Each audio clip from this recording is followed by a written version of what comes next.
So, yun guys, welcome back. Okay, so meron akong gagawin guys ngayon. Gusto ko rin pakita. So, ito biglaan ko lang itong naalala kasi nagawa ko na to before 2016, 2017. And then nagawa ko siya ulit way back to, 2019 or 2020.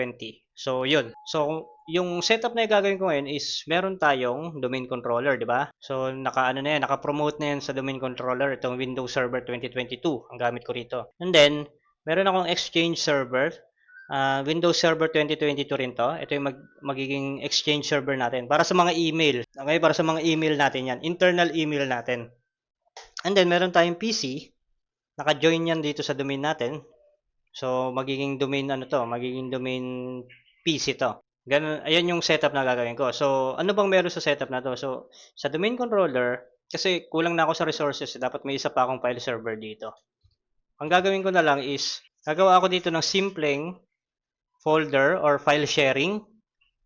Tapos, mag-install ako dito ng FSRM or File Server Resource Manager.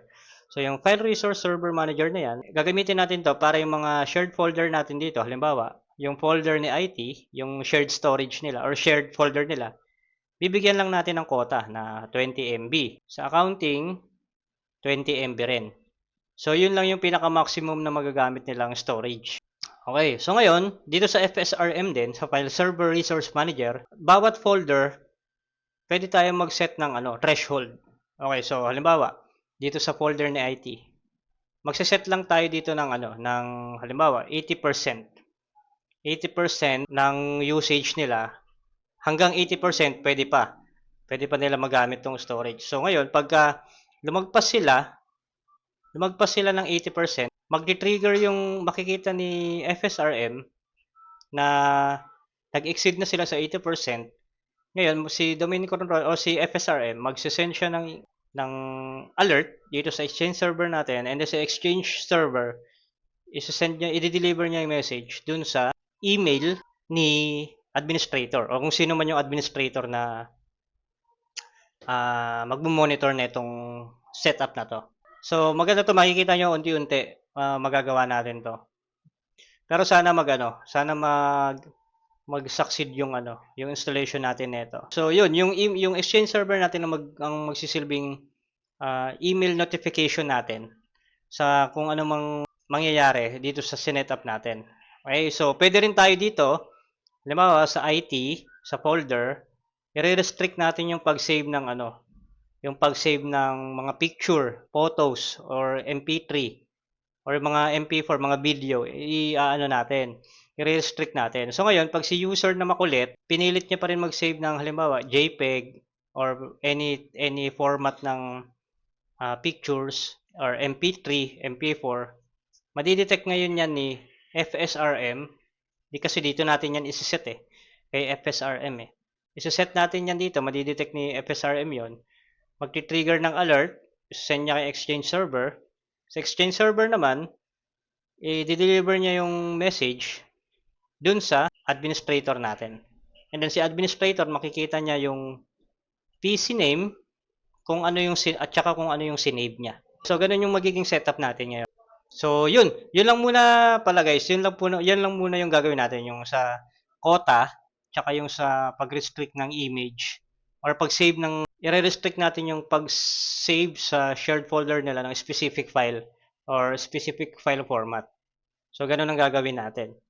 Okay, and then the rest, siguro figure out na lang natin during installation or pag nagte-testing na tayo. Hanap pa tayo ng ibang pwede natin magawa. Okay, so yun yung setup. So ngayon, meron ako ditong Windows Server. So makikita nyo, naka-promote na siya sa domain controller. And Windows Server 2022 Data Center Evaluation. Tapos meron akong Exchange Server. Yan. So wala pang naka-install dito. Hindi ko pa rin siya nag-join sa domain. Yan siya. And then ito yung server natin. Domain controller. So nalagyan ko na to ng IP address static, and then yung computer name DC01, and then yung domain natin, the network lab. Yan. So mababa lang yung resources nito, 4 gig lang. Tapos 100 gig lang yung space disk. And then, na-install ko na yung Active Directory Domain Services.